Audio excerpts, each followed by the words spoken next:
SY BCom semester 4ના વિદ્યાર્થી કંપનીલક્ષી હિસાબી પદ્ધતિમાં આપણે સમાવેશના હિસાબો ચાલુ કરેલા હતા, બરાબર. એમાં આગળના વિડીયો લેક્ચરમાં આપણે એની થિયરી જોઈ ગયા હતા. હવે એના માટે દાખલાની રકમ જોઈએ. તો દાખલા નંબર પહેલો એવો છે કે અવેજ પદ્ધતિથી આપણે ખરીદ કિંમત ચોખ્ખી મિલકતને પાઘડી શોધવાનો મુદ્દો છે, બરાબર. તો જોઈએ. અવેજ પદ્ધતિ મુજબ વર્ષ 2016-17 માટેનું આખરના દિવસનું શ્રી આસામ લિમિટેડનું પાક્કું સરવૈયું નીચે મુજબ છે. મૂડી દેવા રકમ, મિલકત લેણા રકમ. મૂડી દેવા બાજુ જોઈએ. શેર મૂડી ₹10નો એક એવા 20,000 શેર 2 લાખ. ડિબેન્ચર 8%ના 1 લાખ. અનામત ભંડોળ 25,000. ડિવિડન્ડ સમતુલા ભંડોળ 20,000. નફા નુકસાન ખાતું 5,100. પરચુરણ લેણદારો 30,000. મિલકત લેણા બાજુ જમીન મકાન 1 લાખ. Plant machinery 1,50,000. ચાલુ કામ ખાતું 30,000. તૈયાર માલ સ્ટોક 60,000. ફર્નિચર 2,500. પરચુરણ દેવાદાર 25,000. બેંક 12,500 અને અહીંયા 100 આપેલા છે, બરાબર. એ પરચુરણ ખર્ચમાં આપણે લઈ લઈશું, બરાબર. નીચે એવું કહે છે કે તારીખ 31/3/2005ના રોજ ઉક્ત દિવસે જ આસામ કંપનીનું જનતા કંપનીમાં સમાવેશ કરવાનું નીચેની શરતો મુજબ નક્કી થયું. પહેલું આપે છે ડિબેન્ચર હોલ્ડર્સને 5% પ્રીમિયમે પરત રકમ કરવી અને પરચુરણ લેણદારો સહિતની જવાબદારી પણ નવી કંપનીએ લઈ લેવી. બીજું, ખરીદ કિંમત પેટે દરેક શેર હોલ્ડર્સને શેર દીઠ ₹7 રોકડા અને જનતા કંપનીનો ₹5ની મૂળ કિંમતનો એક શેર કે જેનો બજાર ભાવ ₹8 છે તે મુજબ શેર આપવા. શું કહે છે? બે હવાલા જોઈ લઈએ. ડિબેન્ચર હોલ્ડર્સને 5% પ્રીમિયમે રકમ પરત કરવી અને પરચુરણ લેણદારો સહિતની જવાબદારી પણ નવી કંપનીએ લઈ લેવી. બીજું કહે છે ખરીદ કિંમત પેટે દરેક શેર હોલ્ડરને શેર દીઠ ₹7 રોકડા અને જનતા કંપનીનો ₹5ની મૂળ કિંમતનો એક શેર કે જેનો બજાર ભાવ ₹8 છે તે મુજબ શેર આપવા. આ માહિતી પરથી ખરીદ કિંમત, ચોખ્ખી મિલકતો અને પાઘડી શોધો, બરાબર. આપણે ખરીદ કિંમત પદ્ધતિ કઈ છે? તો કે અવેજ પદ્ધતિ મુજબ ખરીદ કિંમત, ચોખ્ખી મિલકત અને પાઘડી શોધવાની છે. રકમ પર ફોકસ કરી અને પછી આપણે દાખલાની શરૂઆત કરીએ.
બરાબર.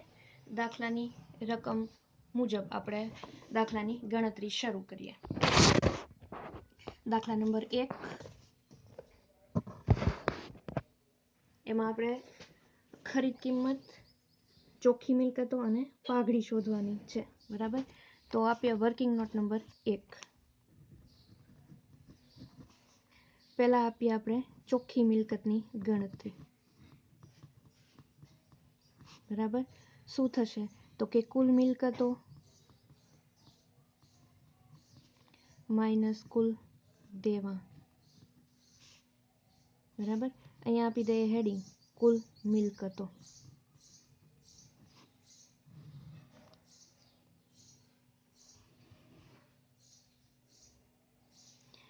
એમાં આપેલું છે પેલું જમીન મકાન, બરાબર. કેટલાની આપી છે? તો કે 1 લાખ. બીજું પ્લાન્ટ મશીનરી 1,50,000. ત્રીજું चालू काम खातुं 30,000। चौथुं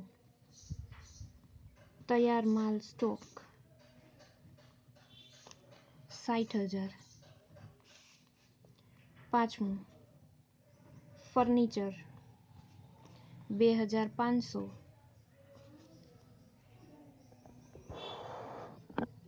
एना पछी छठुं परचूरण देवादार કેટલા છે તો કે 25,000 અને સાતમો ખર્ચ છે બેંક 12,500 અને આઠમો છે પરચુરણ ખર્ચ બરાબર 100। કુલ મિલકતોનો ટોટલ 3,80,100 બરાબર। એમાંથી બાદ આપીએ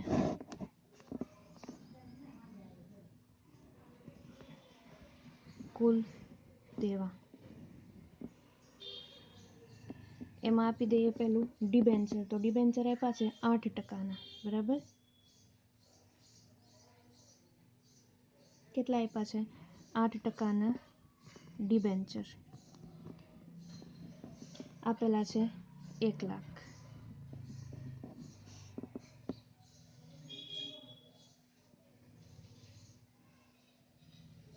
અને એનું 5% પ્રીમિયમ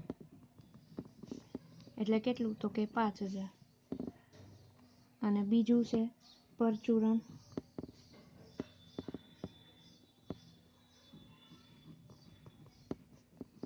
લેણદારો 30,000 બરાબર। 1,05,000 અને 30,000 ટોટલ થશે 1,35,000। આ ચાલુ દેવાનું ટોટલ થઈ ગયું 3,80,100 માંથી 1,35,000 બાદ કરીએ બરાબર એટલે આપણને ચોખ્ખી મિલકત મળશે કેટલી 2,45,100 2,45,100। એના પછી આપીએ વર્કિંગ નોટ નંબર 2 ખરીદ કિંમતની ગણતરી બરાબર। ખરીદ કિંમતમાં રોકડા આપે છે બરાબર।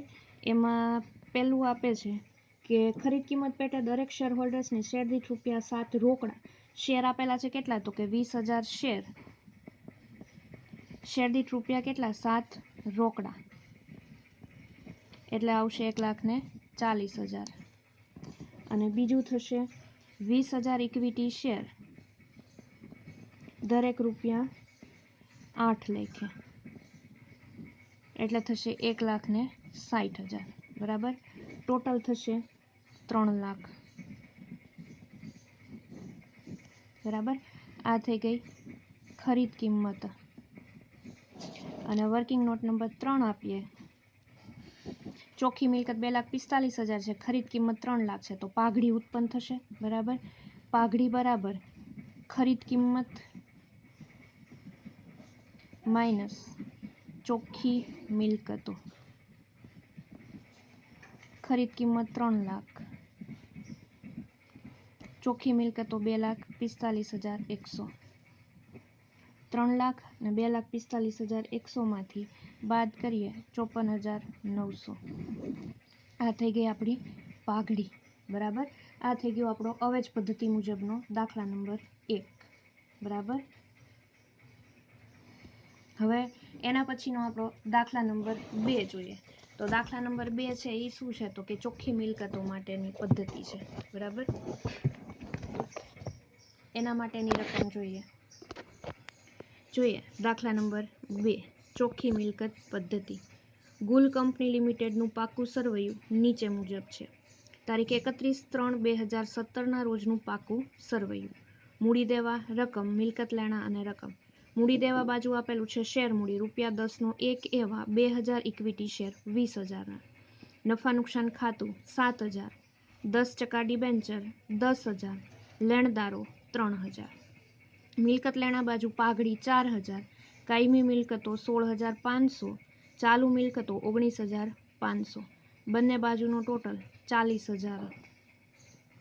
એના પછી આગળ પેરેગ્રાફમાં કહે છે સુનિલ લિમિટેડ કંપનીએ ગુલ કંપની લિમિટેડની નીચેની શરતોએ પોતાના ચાલુ ધંધામાં સમાવી લીધી. એમાં પહેલો હવાલો કહે છે કે ગુલ લિમિટેડની મિલકતો પાઘડી સિવાય 10% ઓછી કિંમતે નીચેની વિગતે લેવી. કાયમી મિલકતોમાંથી ₹4,000 ઓછા ઉપજશે, જ્યારે ચાલુ મિલકતમાં ₹1,000નો ઘટાડો થશે.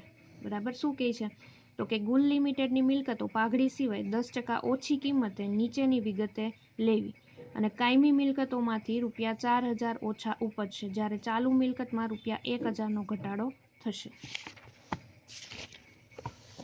એના પછીનો હવાલો આપે છે બીજો, બધી જવાબદારી અને ડિબેન્ચર નવી કંપનીએ લઈ લેવા. બરાબર. બધી જવાબદારી અને ડિબેન્ચર નવી કંપનીએ લઈ લેવા. ત્રીજું કહે છે પાઘડીની નવી કિંમત ₹8,000 ગણવી. ચોથો હવાલો કહે છે ખરીદ કિંમત પેટે 1,000 ઇક્વિટી શેર દરેક ₹10નો એક એવા ₹15ની બજાર કિંમતે આપવા અને બાકીની રકમ રોકડમાં ચૂકવાશે. બરાબર. ખરીદ કિંમત પેટે 1,000 ઇક્વિટી શેર દરેક ₹10નો એક એવા ₹15ની બજાર કિંમતે આપવા અને બાકીની રકમ રોકડમાં ચૂકવાશે. પાંચમું, વિસર્જન ખર્ચ ₹400 થશે જે સુનિલ લિમિટેડ ચૂકવશે. બરાબર. આપણે હિસાબી ધોરણ 14 મુજબ ખરીદ કિંમત શોધો. ખરીદ કિંમત શોધવાની છે આપણે. બરાબર. એટલે પહેલા આપણે ચોખ્ખી મિલકતોની ગણતરી કરવાની છે અને બાકીની રોકડ રકમ કીધી હોય એટલે ચોખ્ખી મિલકત બરાબર ખરીદ કિંમત થાય એ આપણને ખબર છે. બરાબર. રકમ પર પહેલા આપણે ફોકસ કરીએ અને પછી દાખલાની શરૂઆત કરીએ.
આગળના હવાલા જોઈએ.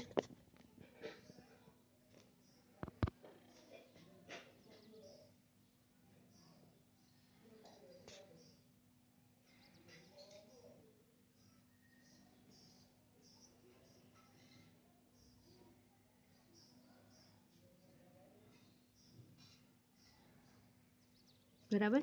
આ થઈ ગઈ દાખલાની રકમ. હવે આપણે દાખલાની ગણતરી કરીએ. તો દાખલાની ગણતરી કરીએ એના માટે આપણે સૌથી પહેલા આપણને બાકીની રોકડ રકમ એવું કીધું છે. બરાબર. તો બાકીની રોકડ રકમ એટલે આપણે ચોખ્ખી મિલકતની ગણતરી કરવી પડે. શું કામ તો કે ખરીદ કિંમતમાં બાકીની રોકડ રકમ કીધું એટલે પહેલા ચોખ્ખી મિલકત બરાબર ખરીદ કિંમત થશે.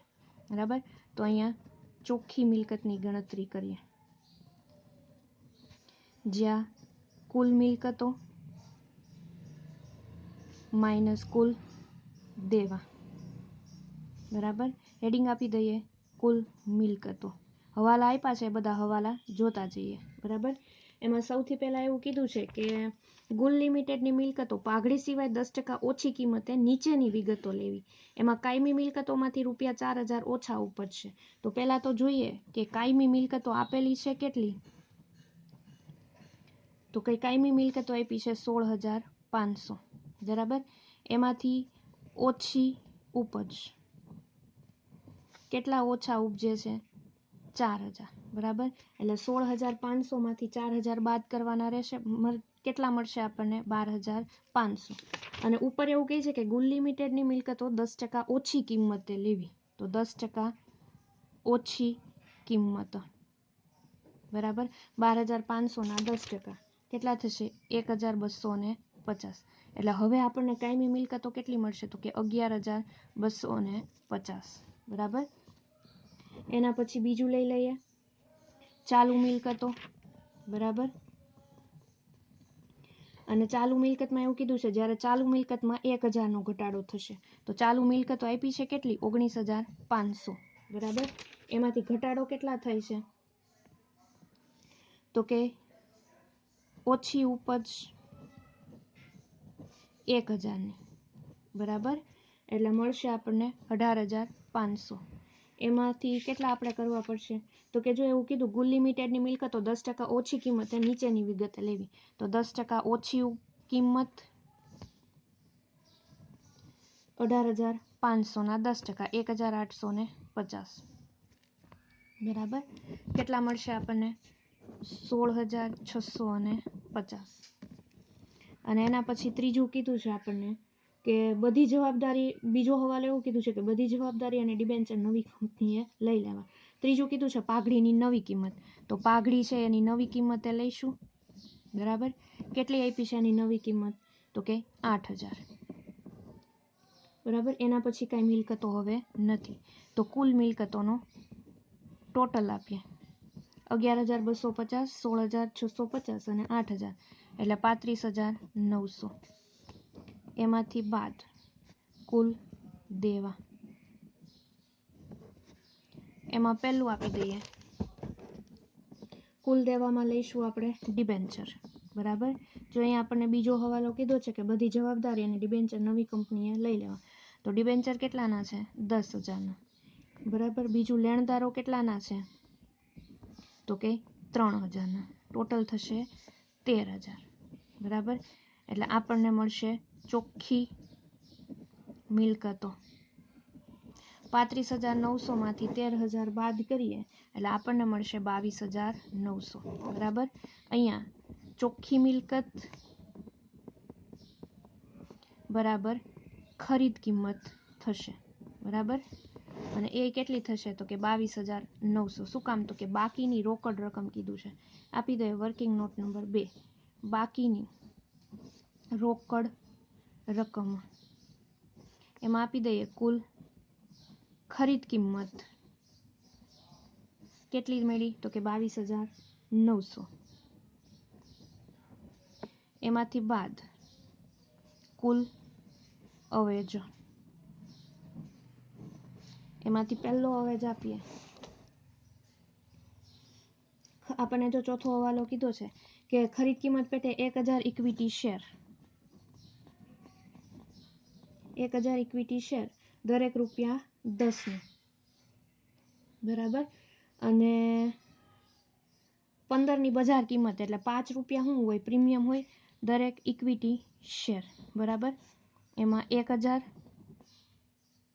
ગુણ્યા 10 એટલે મળશે આપણને 10000 અને પ્લસ પ્રીમિયમ, પ્રીમિયમ કેટલાનું થશે તો કે 1000 ગુણ્યા 5 એટલે 5000। જો અહીંયા કીધું છે કે 10નું એક શેર 15ની બજાર કિંમતે આપવા, બરાબર। એટલે 15ની બજાર કિંમતે આપી દીધા। હવે આના સિવાય બીજો કાંઈ અવેજ નથી અને બાકીની રકમ છે એ રોકડમાં ચૂકવશે એવું કીધું છે। એટલે 22900 માઇનસ 10000 માઇનસ 5000 એટલે આપણને મળશે 7900, બરાબર। આ થઈ ગઈ બાકીની રોકડ રકમ। એટલે આનો મતલબ એવો શું થાય તો કે ખરીદ કિંમત પેટે અવેજ કેટલો ચૂકવે છે તો કે ઇક્વિટી શેરનો 15000 આ બેયનો ટોટલ, બરાબર। અને રોકડનો કેટલો ચૂકવે છે તો કે 7900। એટલે ચોખ્ખી મિલકતની પદ્ધતિ મુજબ, બરાબર 7900 આપણને મળશે। હવે જો અહીંયા એવું કીધું છે કે પાંચમો હવાલો વિસર્જન ખર્ચ ₹400 થશે જે સુનિલ લિમિટેડ ચૂકવાશે તો એના માટે એક નોંધ આપી દઈએ, સમાવેશ કરતી કંપનીનો વિસર્જન ખર્ચ સમાવેશ કરતી કંપની ભોગવે કે ચૂકવે તો પણ તેનો સમાવેશ